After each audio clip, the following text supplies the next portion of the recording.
24 қаңтарда Қазақстан Республикасы үкіметінің кеңейтілген отырысында президент Қасым-Жомарт Тоқаев соңғы жылдардағы республиканың экономикалық көрсеткіштеріне қатысты бірнеше мәлімдеме жасады. Ал ендеше Тоқаевтың айтқан мәлімдемелерін бірге тексерейік. Қазіргі таңда елімізде білікті ұстаздардың тапшылығы айқын сезіліп отыр. Мамандардың жасы ұлғайған сайын олардың орнын басатын лайықты мұғалімдер жетіспей жатыр. 330 мың мұғалімнің 27% зейнет жасына жақындаған және жеткен азаматтар. Зейнет жастағы мұғалімдер саны 19.814, ал 55 пен 59 жастан жоғары ұстаздар саны 42.269.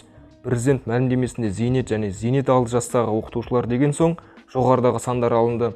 Пайыздық есеппен 18,3 болады. Бұл көрсеткіш президент айтқан мәлімдемеден әлде қайда төмен. В этом году расходы на социальную поддержку, пенсии и пособия составили 3,5 триллиона тенге. Әлеуметтік қорғау министрлігінің ресми сайтында 2019 жылы осы мақсатта бюджеттен 2 миллиард 952 миллион 567 мың 234 теңге бөлінгені көрсетілген. Дегенмен, сол министрліктің мәліметінде Қазақстан Республикасының жалпы бюджетінде пайызбен есептегенде расымен 30,1% делінген. За 9 месяцев прошлого года валовый приток прямых иностранных инвестиций в Казахстан увеличился на 4,8%, превысил 18 миллиардов долларов. Байқауымызша, Қасым-Жомарт Кемелұлы 2018 жылдың 3 тоқсанын 2019 жылдың 3 тоқсанымен салыстырып тұр.